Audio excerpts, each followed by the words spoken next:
Welcome to NBA Today, presented by American Express. I'm Malika Andrews, and I hope that you guys woke up as excited as I am because we have two excellent play-in games today. So pour yourself that extra cup of coffee, stay pumped, and thank goodness Richard Jefferson is here to help break all of this down. And we're going to start with the Lakers. We also have the Hawks and the Heat today, and then in the second game, we have the Lakers and the Timberwolves.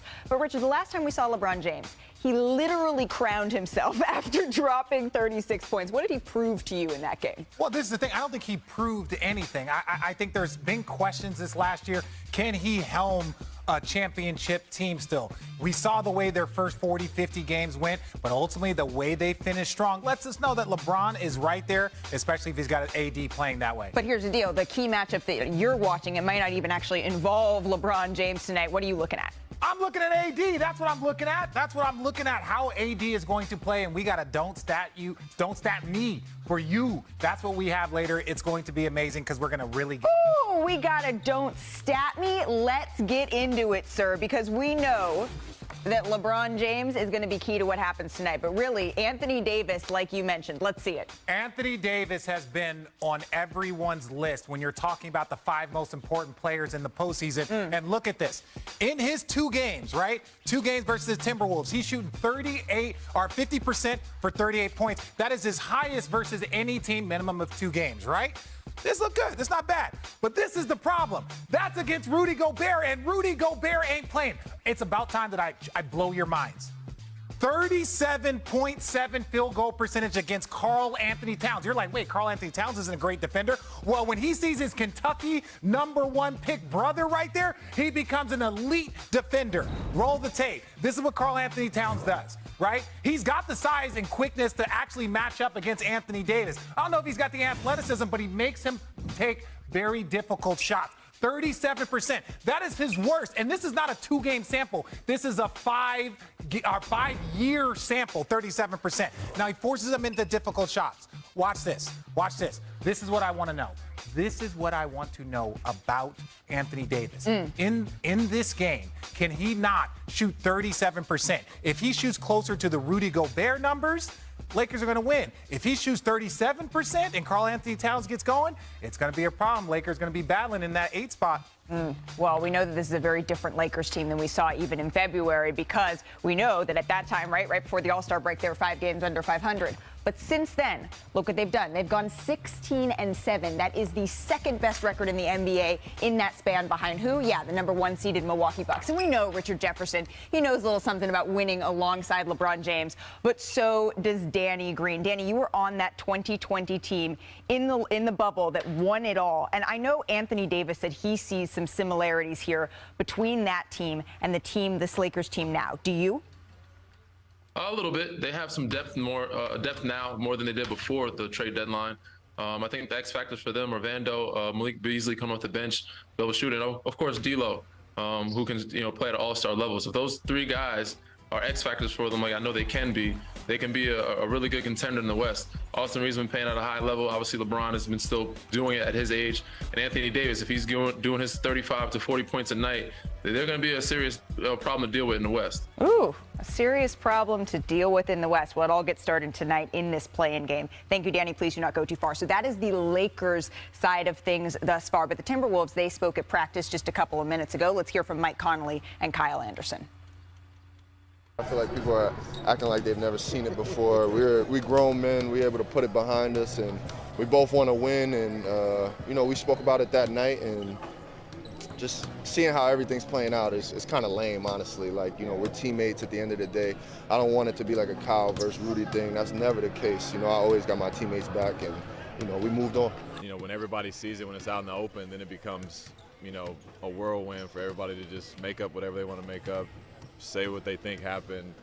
Oh, these guys hate each other. They've always, it's none of that. Like, it's literally a moment in time, and we passed through that moment, and we're moving on. It's unfortunate with Jaden's situation. We're going to miss him, but, we're not going to feel sorry for ourselves. The next guy, we got to be ready to go and, try to do what he does. So, Richard, these are the most in-depth comments we've heard from the Timberwolves since Rudy Gobert's suspension. What do you make of what you heard? Well, I think it's true. Like, again, we talked about it, like the Draymond situation earlier in the year. These type of tussles happen with players all the time. Great players. We saw it in The Last Dance. Michael Jordan talking about the fights and the different things. These things happen. You don't want it to spill over onto the court. You don't want it to happen in that moment. And I stand by it. This team has been in the playoffs for a month, and they've been battling every single game. Everything matters. Emotional, the emotional intensity that's going on right now is extremely high. So I get what they did. I understand why the Timberwolves did it. They did what they were supposed to. They got 2 games to win 1. So they're just going to – this is a culture-building moment. What do you expect, though, when we look at tonight's game? How do you make up for that type of loss? Because it isn't just Rudy Gobert. Jaden McDaniels, we talked about it on yesterday's show, may even defensively be just as big, if not a bigger loss for them. Well, we're not even counting Naz Reid. Right. Naz Reid, who is also out, he's a restricted free agent this summer. So it's like they're missing Naz Reid. They're missing Rudy Gobert. They're missing Jaden McDaniels. And this is what scares me about it, is that all of a sudden you don't want the Lakers to kind of take their foot off the gas pedal. You don't want, an epic game. You don't want an epic game from Karl Anthony Towns. You don't want Ant Edwards to get going. So it's like, for me, it's like, yes, they are hurt. But you know what's really scary is a hurt dog in the corner. Well, and it's been interesting to watch the Lakers, even over the last couple of games, when you see them in their final game against the Jazz. They came into that game humming. They, more so than a lot of other teams, they play up to their competition, and sometimes they've been guilty of playing down to that competition as well. Well, I wouldn't even say guilty of playing down to the competition. They just weren't very good. So they were going to lose to some teams that they probably should have, and they were going to beat some teams that they probably shouldn't have. Don't forget that this team started off, so they weren't a very good team. So even then, maybe everyone gets up for good games. Everyone gets up for big teams. The great teams, the good teams, they are consistent throughout, and the Lakers have not been consistent. So when I look at this, the thing that makes me so fearful is that the Lakers that the Minnesota Timberwolves are a little banged up. And we saw on Don't Stat Me, when Rudy Gobert guards Anthony Davis plays well. And that's a rare matchup because Rudy Gobert is one of the best defenders. Karl Anthony Towns, that's a 5-year sample, 37% when he plays against Anthony Davis. That, to me, says that this is a matchup that we're going to have to really pay attention to in this game. Let's bring Danny Green back into the conversation. Jalen Rose also beaming in here from Detroit. Jalen, my friend, I'm going to start with you. Today is the day. The Lakers need to win. The Timberwolves need to win, although they get 2 games to win 1. Who you got?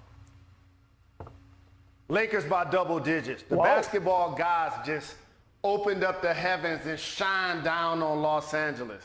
Here's a team, as RJ just mentioned, struggled earlier in the season to find its identity, change its roster.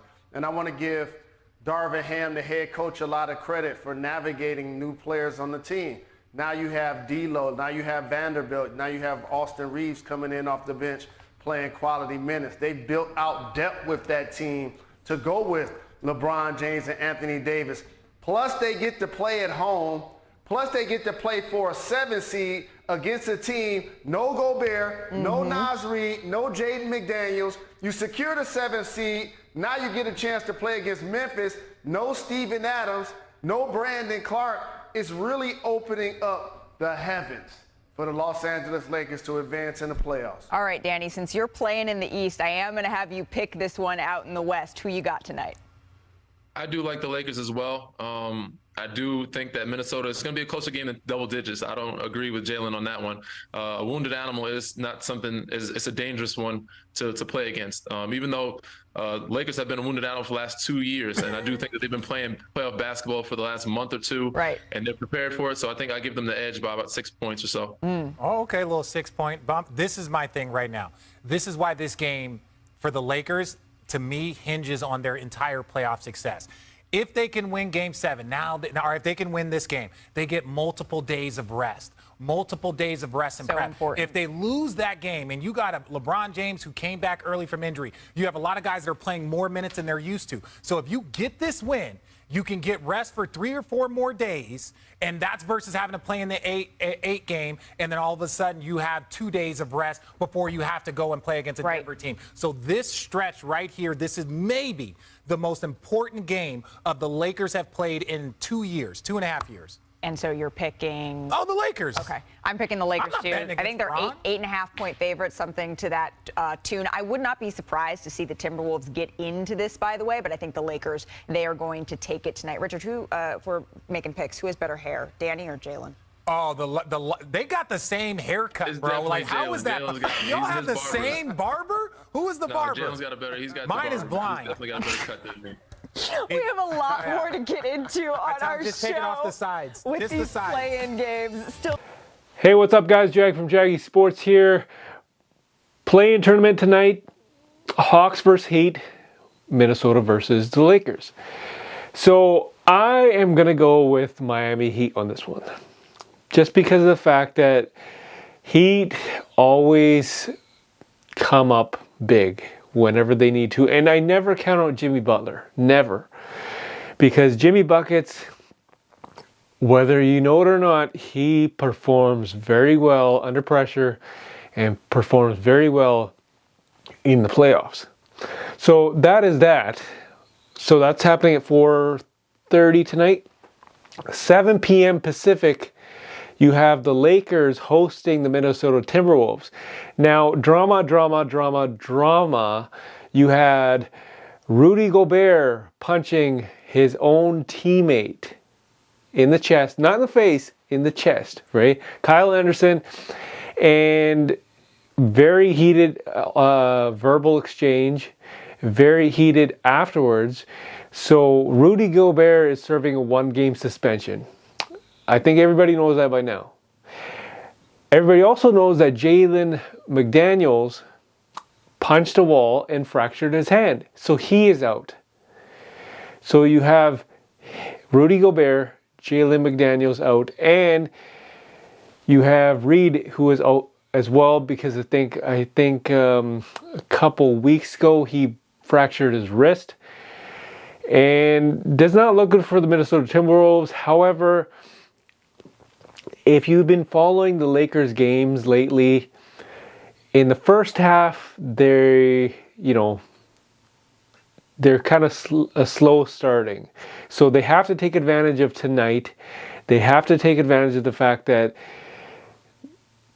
they don't really have the defense that they're accustomed to, but Minnesota does have Anthony Edwards. Now, this guy is phenomenal. Can he defeat him and Cat? Can they defeat the Lakers? That's a tall task when you don't have two of your best players, as in McDaniels and Rudy Gobert. So a lot of people are picking the Lakers tonight. They should win. The Lakers should definitely win. But anything can happen. Now, I want to go back to what I saw on First Take today. Rajon Rondo, I love this guy. He's awesome. He's a legend. Today, he picked the Clippers over the Phoenix Suns. That is gutsy. Because at the end of the day, he's saying that Clippers have Ty Lue, so he can make superior adjustments. And they got Kawhi Leonard, and he says Russell Westbrook has a point to prove, which is understandable, right? He's gonna go balls out, and at the end of the day, this is gonna be a tough round. I don't think it's gonna be a sweep. I think it's gonna go Game 7.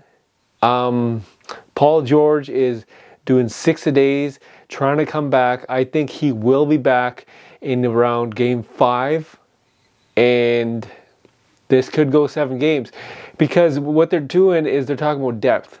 Rajon Rondo is talking about depth with the Phoenix Suns because they ain't got nothing. He mentioned if Booker and KD score 30 and Chris Paul scores 20, that's not enough points to beat the Clippers. I understand that, but this is Kevin Durant we're talking about. He's the best player on the planet. So whether you guys know it or not, this is a very tough matchup. So let's take predictions here. Atlanta versus Atlanta versus Miami. Minnesota taking on the Lakers, and Clippers taking on the Phoenix Suns. I think that's a couple days away from now anyway. But leave a comment in the comment section. Tell me what you guys think. Who is going to win what round, and who's going to come out of the play-in tournament tonight. This is Jag from Jaggy Sports.